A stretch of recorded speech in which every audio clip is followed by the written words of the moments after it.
Chapter 8, Section 2, we're going to talk about similarity transformations. The 4 similarity transformations we'll talk about are translations, reflections, rotations, and dilations. These are the transformations that you can do and keep the shapes similar. So you'll notice all of these shapes are similar to their original shapes. Now we have 2 types. We have rigid and we have non-rigid transformations. If it's rigid, that preserves the size and the shape of the figure. So the triangles that you're seeing here are identical, they've just moved. A non-rigid transformation only preserves the shape. The size may get smaller or larger depending on the dilation. In this example, we're going to talk about performing a similarity transformation. We've started out with the graph of ABC, and we want to graph its image after the similarity transformation. This transformation has 2 steps. We have a translation, which is like a slide, and a dilation like we talked about in 8.1, where it's going to grow larger or smaller. So let's start with the translation. We have A was at -4, 1. Well, this says that we're going to add 5 to all of our x's. And then we're going to add 1 to all of our y's.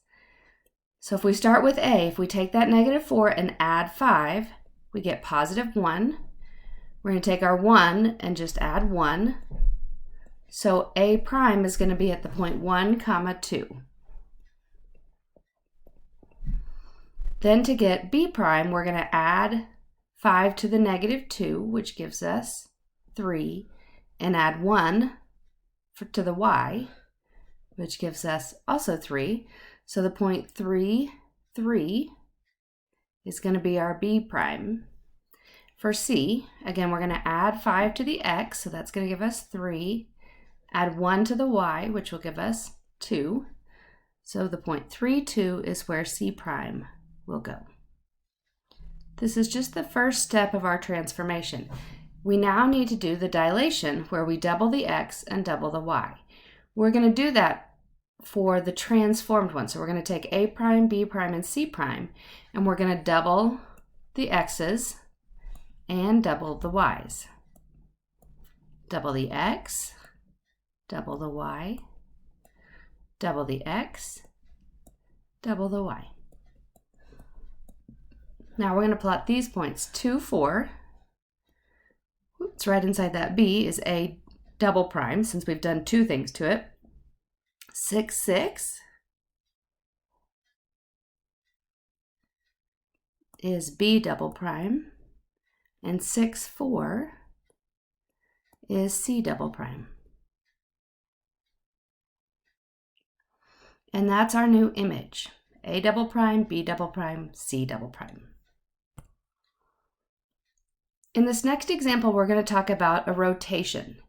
You may want to pause the video and go grab a sheet of wax paper from your kitchen, or a piece of tracing paper will work also. I want to note that in this chapter, all rotations are counterclockwise. That means they're all this direction unless otherwise noted. So our problem says, graph CD with endpoints -2, 2, and 2, 2, and its image after the similarity transformation. Well, the first transformation is a rotation. So I'm going to grab my piece of wax paper and put it on top. And then I want to do 2 things. Since we're rotating about the origin, I want to know exactly where the origin is. So I'm going to make a line on my paper for the x-axis, and I'm going to make a line for the y-axis. It doesn't really matter how big that piece is. And then I'm going to trace line CD, or line segment CD. I want to trace very carefully, so I'm right on top of that segment. And then you're going to rotate your paper 90 degrees. Now, because I'm doing this on the computer, I need to make all of these parts one, like they would be if I was on a sheet of paper. So I'm going to group them together. And then I'm going to rotate it 90 degrees counterclockwise. So rotate 90 degrees counterclockwise. Now sometimes you'll notice when you rotate, you're not right on the origin anymore. And so that's why I had you mark on your sheet of paper exactly where the origin is.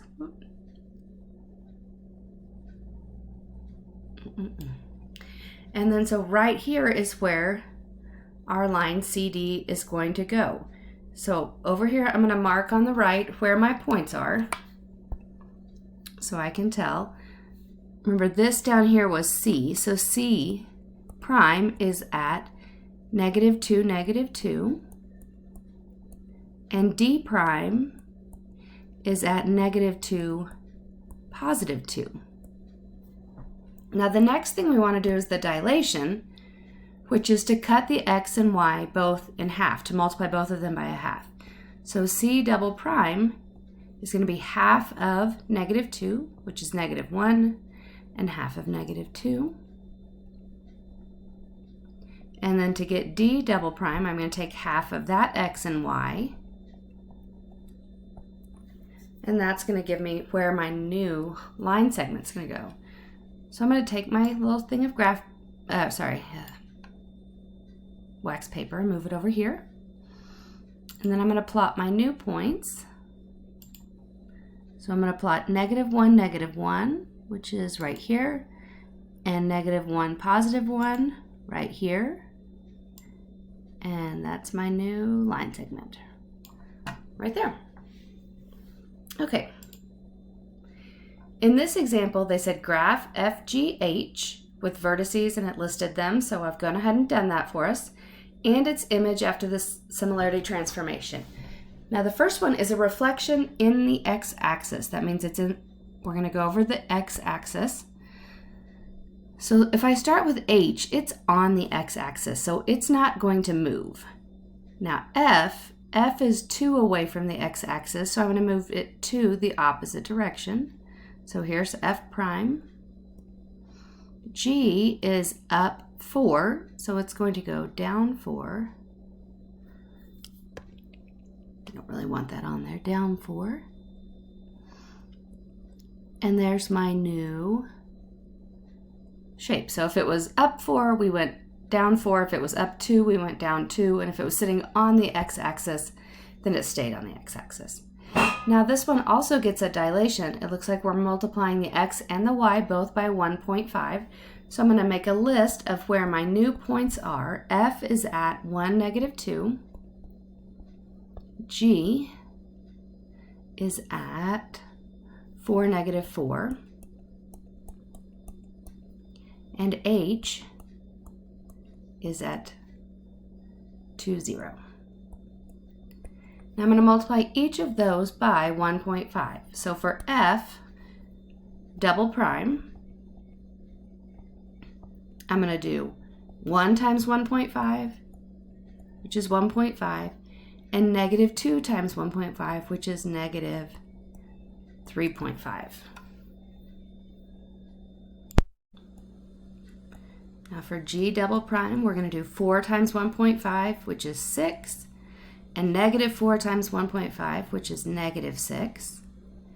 And then the last one for H, 2 times 1.5 is 3, and 0 times 1.5 is still 0. That gives us our new ordered pairs.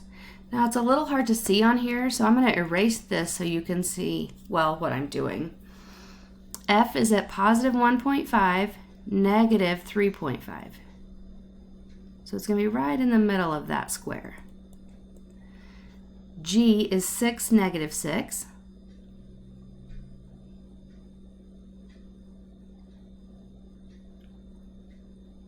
There's G double prime. And then H is still up on the x-axis. It's here at 3, 0. So I'm going to connect those points.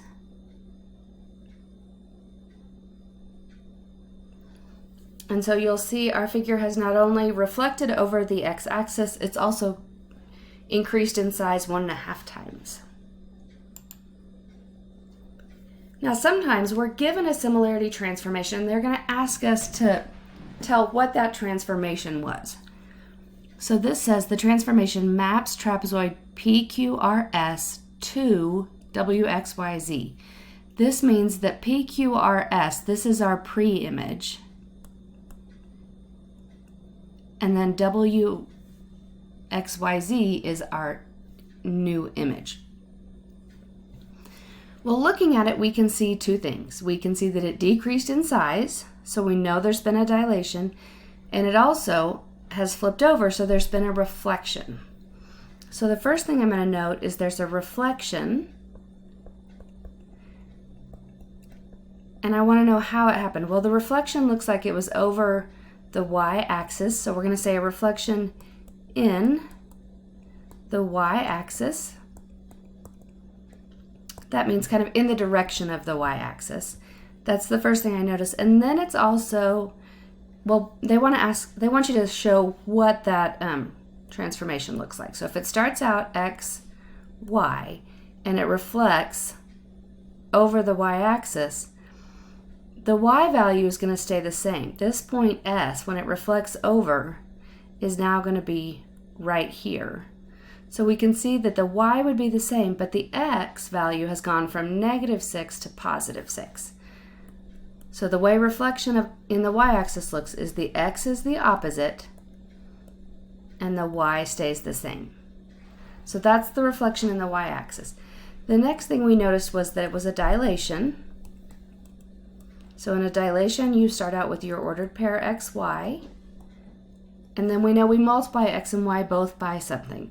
So there's a couple of ways we can look at this. We can look at one point. This point was the point 6, -3. And now it's the point 2, -1. It looks like these points are in the wrong order. So we'll just, we'll ignore those. So if we go from 6, -3 to 2, -1, how do we go from 6 to 2 and -3 to -1? Well, it looks like it's a third the size. So the dilation is going to be 1/3 x, comma, 1/3 y. And that's the description of your transformation. So here's another one. We want to describe the similarity transformation that maps the pre-image to the image. So the one that doesn't have the primes, this is our pre-image right here, the big one, and the small one is going to be our new image. So we can see there's a dilation. And then what we need to decide is what else happened. Did it reflect, or did something else happen?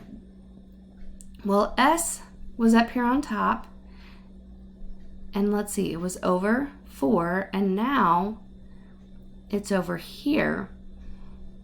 But S and T were the top two on this side, and on this one it's not S and T. S and T is actually over here. So it didn't just reflect over, it didn't reflect at all, it actually rotated 90 degrees, and that's what made, if you look at TQ, it went from up and down to left and right. So that's a 90 degrees clockwise rotation. And then it also went from being, if we look at TQ itself, it was 3 long and now it's 1/3. So we also have a dilation by a scale factor of, well, it went from 3 to 1, so our scale factor is going to be 1/3. And we said it was also a rotation 90 degrees. And we can say counterclockwise, or we can assume that they know we mean counterclockwise, either way.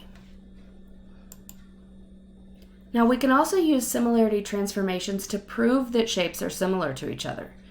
Similar, remember, means that the angles are all the same and the sides are proportional.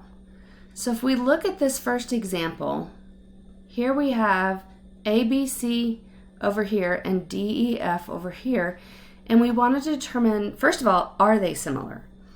Well, when I look at this original triangle, I notice that those are all acute angles. And when I look at this triangle, I notice that this angle is a right angle. So we know automatically that these two are not similar because their angles are not the same. This second one down here, they look more like the angles are the same. We have a right angle here and a right angle here and here. The bottoms are parallel. So what I'm going to look at is the size of them. On this one, that has a length of 2 and this has a length of 4. This one has a length of 4 and this one has a length of 8. Here is 3 and here is 6. So I believe they are similar, and I notice that there's been a dilation. If we're going from this little one to the big one, it's by a scale factor. We said it's twice as big, so a scale factor of 2. But the only thing that happened wasn't that it grew, it also shifted over. And so to decide how much it shifted, I'm just going to pick one point. I'm going to look at this one. If I look at this point, it maps to this point. And I just want to know how far that is. It looks like it moved over 5. So it's also a translation 5 to the right, which I could write x plus 5, comma y, or I could say it's a translation 5 to the right. Either way, that's a way we can prove that shapes are similar. And that's the end of lesson 8.2.